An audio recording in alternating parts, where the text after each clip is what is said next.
Olá, muito bom dia. Muito obrigado mais uma vez pela sua companhia. Está começando mais um programa Agronegócio e eu desejo a você paz e saúde. E no programa de hoje, nós vamos falar do mercado do sorgo. Eu vou falar também do mercado de exportação de carne bovina, só que do Mato Grosso. Vou conversar com Leandro Lance.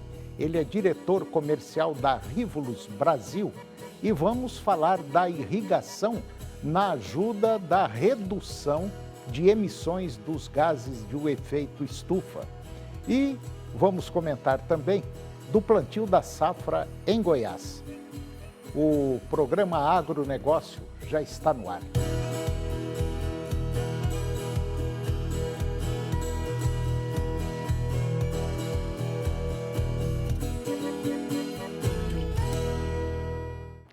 Eu começo o programa de hoje falando do mercado do sorgo. A cultura do sorgo ela vem ganhando espaços nas lavouras do oeste da Bahia para a safra 25-26 e apresenta um crescimento expressivo de 25% na área, passando de 160 para 200 mil hectares. Segundo informações do Boletim da Safra 25-26 da AIBA, a produtividade esperada para o sorgo é de 60 sacas por hectare, mantendo-se estável em relação à safra passada. A produção total estimada é de 720 mil toneladas contra 576 mil toneladas da safra 24-25. O avanço da cultura do sorgo está relacionado à sua tolerância às condições climáticas adversas e ao seu papel estratégico como alternativa ao milho na segunda safra, especialmente em áreas de menor disponibilidade hídrica. O sorgo ele tem se consolidado como uma opção de rotação de culturas eficiente, contribuindo para a sustentabilidade do sistema produtivo e para o controle de pragas e doenças. Além disso, o grão ele é utilizado na alimentação animal e pode ser direcionado para a bioenergia, produção de etanol. A expansão do sorgo também reflete os esforços de diversificação por parte dos produtores da região que buscam reduzir a dependência de culturas tradicionais, como a soja e o milho. A expectativa é de que, nos próximos anos, o sorgo continue ganhando relevância nas estratégias agronômicas do oeste baiano, especialmente diante dos desafios climáticos crescentes. E agora vamos falar um pouquinho do mercado de exportação de carne bovina, só que do Mato Grosso. De janeiro a julho deste ano, o estado do Mato Grosso exportou 458 mil toneladas de carne bovina para 81 países. E a China manteve-se como principal destino, responsável por 51,5% dos embarques, o equivalente a 236 mil toneladas. As vendas de carne bovina mato-grossense no período somaram receitas de 2 bilhões de dólares, com preço médio de 5.200 dólares por tonelada. O produto ele foi escoado principalmente pelos portos de Paranaguá, no Paraná, e Santos, no estado de São Paulo, considerados principais corredores de exportação para mercados da Ásia e também da Europa. Os Estados Unidos ocuparam a segunda posição no ranking de importadores com 28.200 toneladas, o que corresponde a basicamente 6% do total exportado. A Rússia aparece em seguida, em segundo lugar, com 27,4 mil toneladas, equivalente a simplesmente 5,9% dos embarques. O cenário, no entanto, pode registrar mudanças no segundo semestre agora, em razão de medidas adotadas pelo governo norte-americano e também dos mercados. Mato Grosso também exportou carne bovina para destinos estratégicos na Ásia, Oriente Médio, Europa. E entre os países compradores estão Chile, Filipinas, Egito, Arábia Saudita, México, Itália, Emirados Árabes Unidos, Argélia, Espanha, Hong Kong, Líbia, Reino Unido, Líbano, Aruba, ainda que em volumes menores. Esse desempenho confirma a relevância do Estado no comércio internacional de proteínas ou de carnes. Mato Grosso concentra cerca de 17% do rebanho bovino brasileiro, mais de 34 milhões de cabeças, e responde por parcela significativa das exportações nacionais de carne. E de acordo com o Instituto Mato Grossense da Carne, o IMAC, a competitividade do produto está associada à qualidade e ao modelo de produção adotado no Estado, que une tecnologia e práticas de sustentabilidade. A instituição avalia que esses fatores fortalecem a confiança dos mercados importadores e ampliam as oportunidades de inserção na carne do Mato Grosso em novos destinos. E agora vamos falar um pouquinho do plantio da safra aqui em Goiás. O plantio da soja no nosso estado segue, vamos dizer, em ritmo mais lento nesse início de safra 25-26, de acordo com dados do Instituto para o Fortalecimento da Agropecuária do Estado de Goiás, o IFAG. Cerca de 20% da área prevista já foi semeada no estado, percentual bem abaixo da média histórica de 32% para este mesmo período. Goiás está com um atraso de aproximadamente 2 semanas em relação às médias dos últimos anos e no ano passado também teve um início mais lento. O plantio estava em 26% nesta época. Ou seja, nós temos aí cerca de uma semana e meia de atraso em comparação ao ano passado. Apesar do ritmo menor, o gerente do IFAG, ele ressalta que a situação não compromete o desenvolvimento da soja, já que o Estado ainda está dentro do período ideal de plantio. Esse atraso não significa que teremos problemas com a soja, porque ainda estamos dentro do período chamado ótimo. A cultura pode ser plantada tranquilamente até dezembro, já que o fotoperíodo e as chuvas ainda favorecem o desenvolvimento. A principal preocupação está voltada para a safrinha do ano que vem, caso o atraso se mantenha nas próximas semanas. Se a soja demorar mais para emergir, a colheita vai avançar sobre fevereiro, deixando a janela de plantio do milho safrinha muito apertada.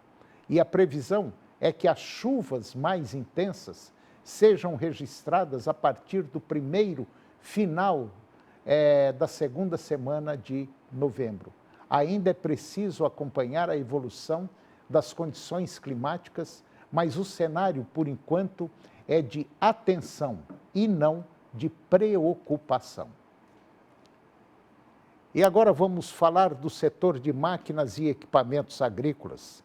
Segundo a ABMAC, que é a Associação Brasileira da Indústria de Máquinas e Equipamentos, a redução de 3% nos preços médios das máquinas importadas contribuiu para o aumento do volume físico adquirido, 11,9%, apesar das dificuldades de competitividade enfrentada pelo setor nacional.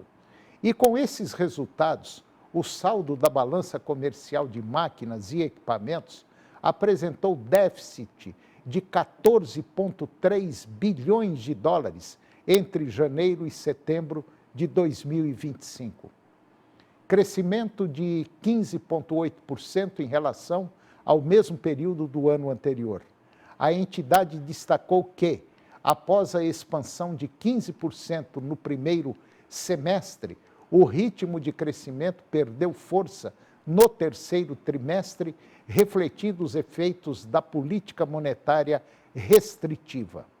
A resiliência de segmentos menos sensíveis às taxas de juros, como a indústria extrativa, a infraestrutura e os setores exportadores, mitigou parcialmente os impactos da restrição monetária sobre os investimentos produtivos. Pelo menos é o que informou a ABMAC em nota. No mercado externo, a associação, ou seja, a ABMAC, observou que as tarifas adicionais de 40% que foram impostas pelos Estados Unidos sobre os produtos brasileiros tiveram um impacto menor do que o previsto, o que levou à revisão positiva das projeções de exportações e também de receita total para o setor. A expectativa para o mercado doméstico, no entanto, ela foi mantida. E depois do intervalo, eu vou conversar com Leandro Lance. Ele é diretor da Rivolis Brasil e nós vamos falar de sistemas de irrigação que ajudam na redução de emissões dos gases de efeito estufa. Nós voltamos já, é um minuto só.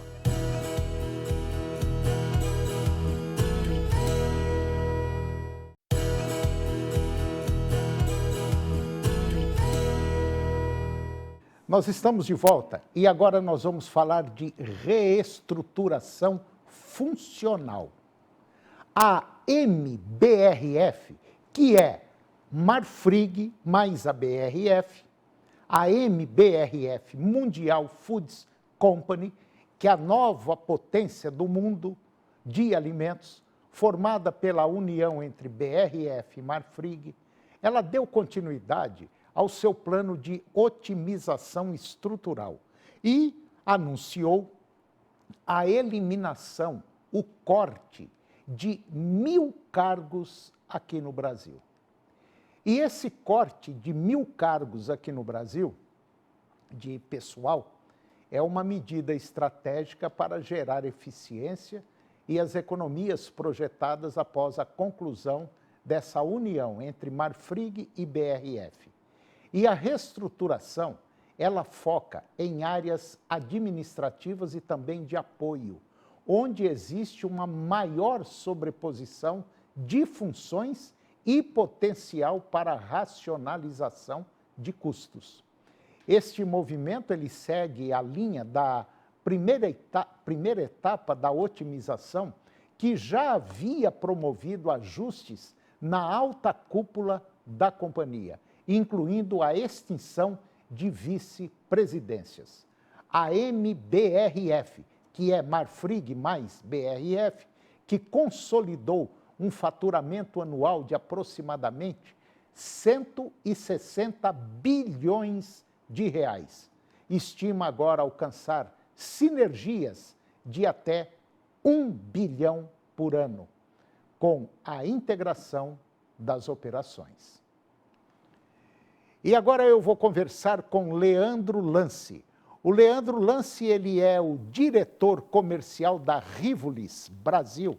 E nós vamos falar de irrigação. E essa irrigação, ela pode ser gotejamento, ela pode ser via pivô central ou outros sistemas de irrigação, que esses sistemas de irrigação ajudam na redução de emissões dos gases de efeito estufa. Muito bom dia, Antônio Pereira. Tudo bem, Leandro? Como é que está? Muito melhor agora, é um prazer estar aqui novamente. Principalmente falando sobre esse tema tão importante. É verdade. Ô, Leandro, você é o diretor comercial da Rivolis. O que a Rivolis faz, aonde ela atua? Enfim, dá assim uma visão geral da Rivolis.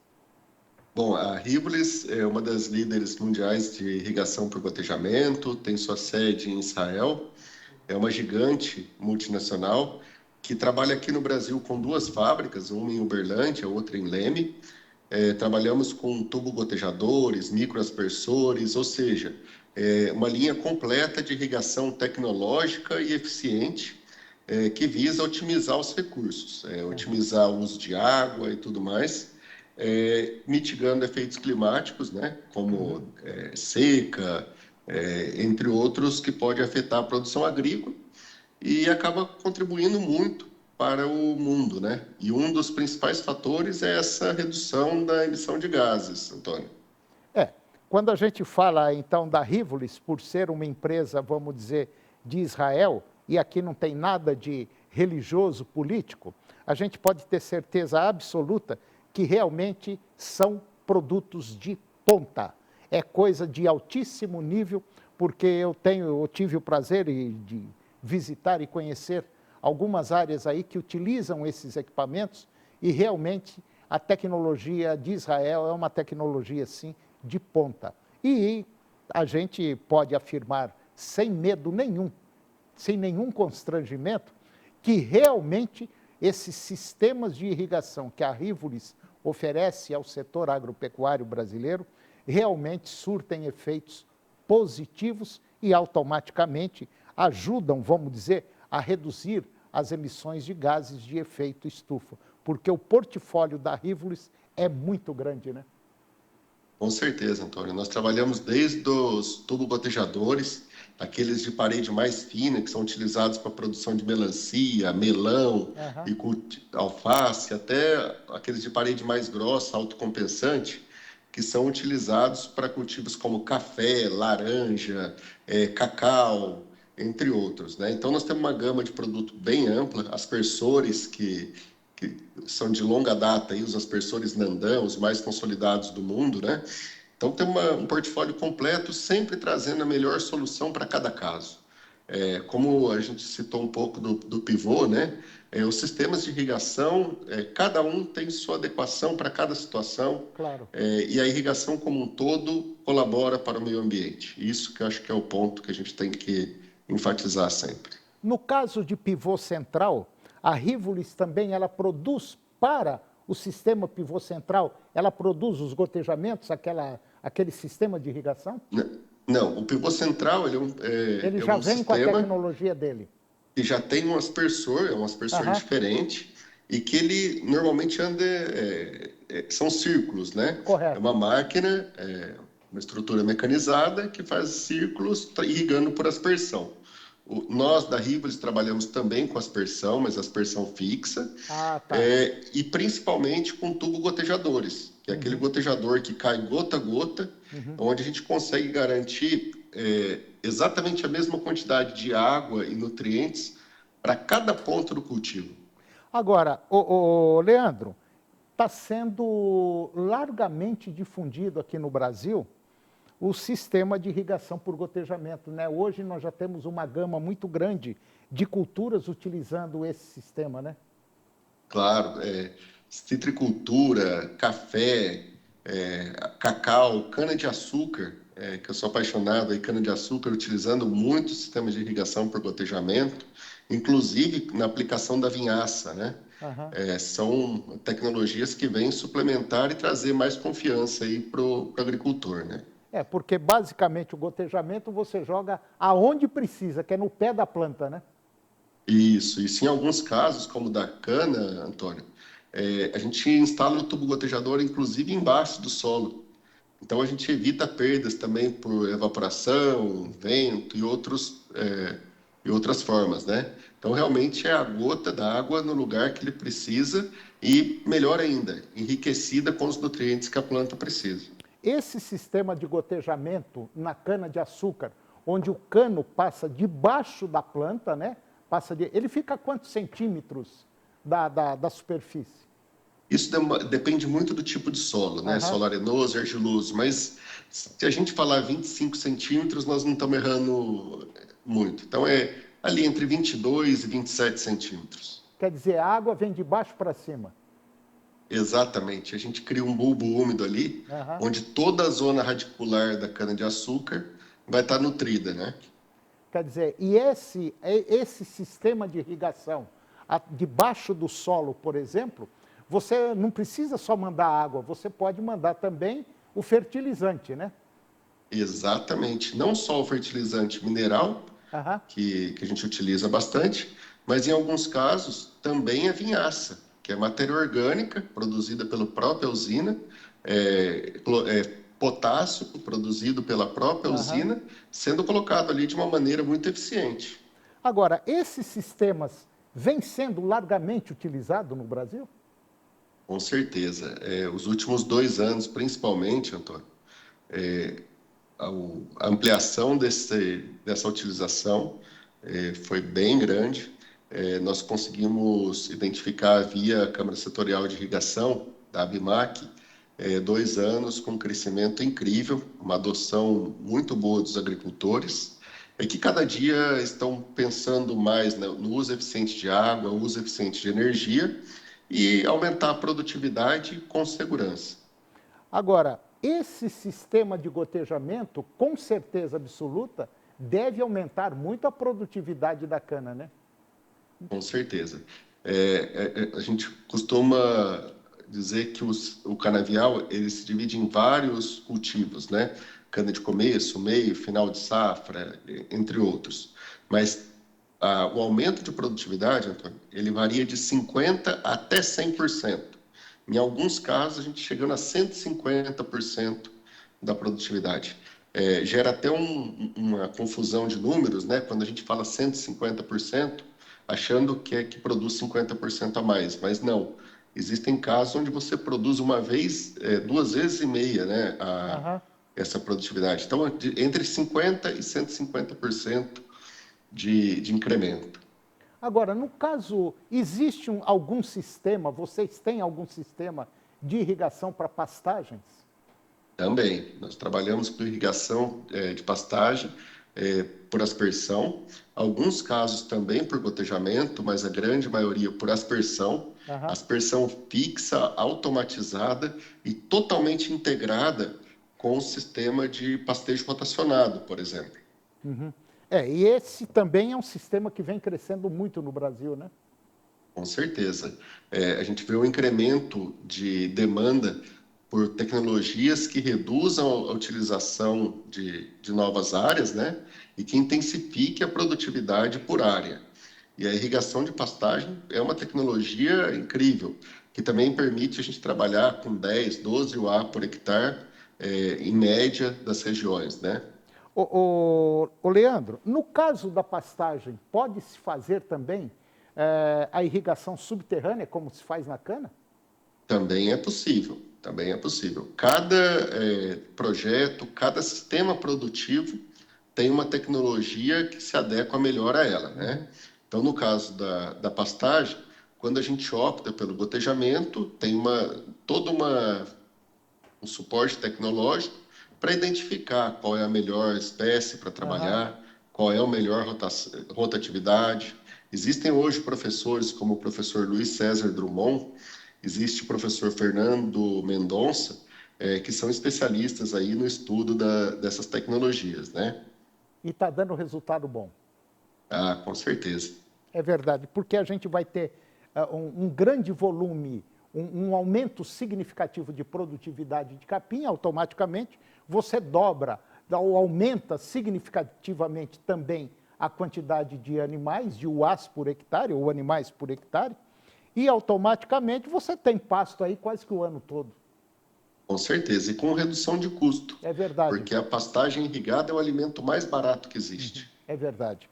Bom, eu conversei com Leandro Lance, diretor comercial da Rivolis Brasil, que tem, vamos dizer assim, com exceção de pivô central, a Rivolis tem tudo aquilo que você precisa para fazer o seu sistema de irrigação aí na sua propriedade, quer lavoura ou quer pecuária. E se você quiser conhecer mais, acesse o site da empresa, é www.rivolis.com.